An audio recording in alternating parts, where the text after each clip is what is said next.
Class 12 Electrostatics Example 1.9. So இங்கே வந்து 3 diagram கொடுத்துருக்காங்க.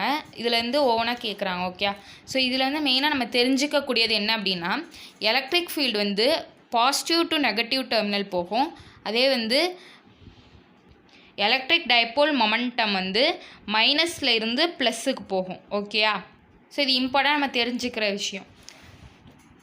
ஸோ இந்த ஃபிகர் ஃபஸ்ட்டில் வந்து என்ன கேட்குறாங்க அப்படின்னா, 2 சார்ஜோட ரேஷியோ Q1:Q2, அதாவது Q1 டிவைடட் பை Q2 வந்து கேட்குறாங்க. ஸோ மேக்னிடியூட் கொடுத்துருக்கனால பாசிட்டிவில் தான் வரும், அதனால் பிரச்சனை இல்லை. ஸோ அப்போ Q1 டிவைடட் பை Q2ன்னு வந்தோம். இங்கே வந்து பார்த்தோன்னா N1 டிவைடட் பை N2, அதாவது நம்பர் எவ்வளோ நம்பர் வந்து நம்பர் ஆஃப் லைன்ஸ் வந்து இங்கே கேல்குலேட் பண்ணணும். அப்போ Q1 பார்த்தீங்கன்னா 1 2 3 4 5 6. ஸோ அப்போது 6 டிவைடட் பை Q2க்கு பார்த்தோம் அப்படின்னா இங்கே வந்து 1 2 3 4 5 6 7 6 இருக்குது. ஸோ இங்கே ஒரு 6 இங்கே ஒரு 6னா 12 ஆயிரும். அப்போ இங்கே ஏற்கனவே பார்த்தோம் 6 இருக்குது டோட்டலாக. அப்போ 12 + 6 வந்து 18 வரும். ஸோ அப்போது Q2 பார்த்தோன்னா இந்த லைன்ஸும் கேல்குலேட் பண்ணுறோம், இந்த லைன்ஸ் எல்லா லைன்ஸும் கேல்குலேட் பண்ணுறோம். ஆனால் Q1 பார்த்தோன்னா அதில் என்ன லைன்ஸ் இருக்கோ அதுதான் கேல்குலேட் பண்ணுறோம். அப்போ இங்கே வந்து 18 வருது. அப்போது 1/3. ஸோ மேக்னிடியூட் போட்டனால நம்மளுக்கு ஆன்சர் எப்படினாலும் பாசிட்டிவில் தான் வரும். இப்படியே எழுதுனால ஆன்சர் கரெக்ட் தான். ஆனால் புக்கில் வந்து எப்படி கொடுத்துருக்காங்கன்னா இப்போ வந்து இந்த சைடில் Q2 போயிடுச்சு. அப்போ Q2 = Q2 இந்த சைட் போயிடுச்சுன்னா இங்கே 3 இங்கே போயிடுமா, அப்போ 3 × Q1 அப்படின்னு வரும். ஸோ இதான் வந்து புக்கில் எக்ஸ்ட்ராவாக கொடுத்துருக்காங்க. இப்படி போட்டாலும் ஒன்றும் பிரச்சனை இல்லை, ஆன்சர் கரெக்ட் தான். இந்த figure calculate the ratio of 2 positive charges and identify the strength of the electric field at 3 points. So calculate the ratio of 2 positive charges. அதே மாதிரி அப்புறம் ஸ்ட்ரென்த்தை கேட்குறாங்க. இப்போ வந்து பார்த்தோன்னா இந்த ரேஷியோ வந்து கேட்குறாங்க இல்லையா, இங்கே வந்து 2 சார்ஜுமே வந்து பாசிட்டிவ், அப்போ 2 சார்ஜுமே ஈக்குவல். அதேமாதிரி இங்கே வந்து நம்பர் 18னா இங்கேயும் நம்பர் 18 தான். ஸோ 2 சார்ஜுமே வந்து ஈக்குவல் அப்படின்னு சொல்லியிருப்பாங்க. ஸோ அப்போ n = 18. அதுக்கப்புறம் வந்து charges are equal. First question கேட்டதுக்கு calculate the ratio of. So அப்புறம் வந்து ஸ்ட்ரென்த் வந்து பார்க்கணும். ஸோ ஏல பார்த்தோன்னா நிறைய நல்லா பக்கத்துலேயும் இருக்குது, அந்தமாதிரி ஸ்ட்ரென்த் வந்து நிறைய இருக்குது. இப்போ பி வந்து பார்த்தீங்கன்னா லைன்ஸ் வந்து டச்சே ஆகலை. ஸோ அப்போ வந்து ஸ்ட்ரென்த்து கொஞ்சம் கம்மி.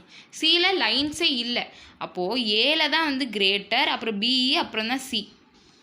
ஸோ ஏல பார்த்தோன்னா ஸ்ட்ரென்த் அதிகம், பி அதுக்கப்புறம் பி அப்புறம் சி.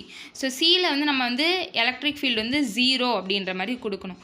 ஏன் அப்படின்னா சியில் பார்த்தோன்னா லைனே கிராஸ் ஆகலை, அப்போது 0 அப்படின்றத கொடுக்கணும். Okay, figure C represent the electric field lines for 3 charges. Q2 = -20 nanocoulomb. Then calculate the value of Q1 Q3 அப்படின்றத கேட்குறாங்க. ஸோ இப்போ இதில் வந்து பார்த்தோன்னா Q2ஓட வேல்யூ கொடுத்துட்டாங்க, Q1 Q3ஓட வேல்யூ என்னன்னு கேட்குறாங்க. ஓகே, ஸோ இங்கே வந்து சொன்னேன் இல்லையா, ஆரோ மார்க்கு எப்போவுமே எலக்ட்ரிக் ஃபீல்டு தான் இங்கே ஆரோ மார்க்கில், அதாவது லைன்ஸில் கொடுத்துருக்காங்க. இங்கே வந்து ஆரோ மார்க் பார்த்தீங்கன்னா இங்கேருந்து தான் இங்கே போகுது.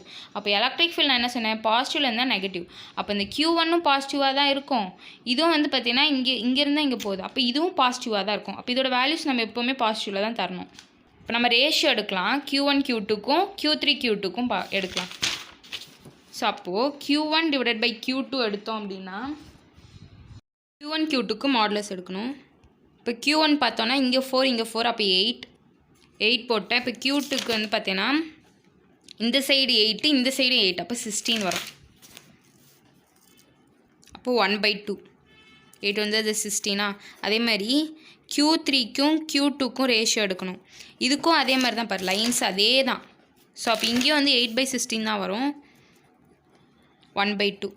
ஸோ அப்போது Q1 இப்போ வந்து Q1 கேட்குறாங்க இல்லையா, இதை வந்து கிராஸ் மல்டிப்ளை பண்ணணும். அப்போது 2 × Q1 = Q2.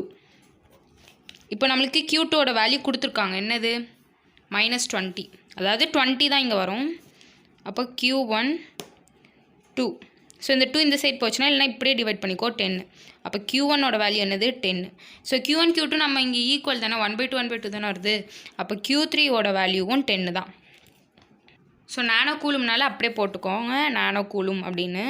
ஸோ நான் சொன்ன மாதிரி இது மாடுலஸில் வரனாலையும் இங்கே வந்து இங்கே பாசிட்டிவ்னால இதோட வேல்யூ பாசிட்டிவில் தான் இருக்கும், மைனஸ்லேயே இருக்காது. ஸோ இதுதான் இதோட வேல்யூ.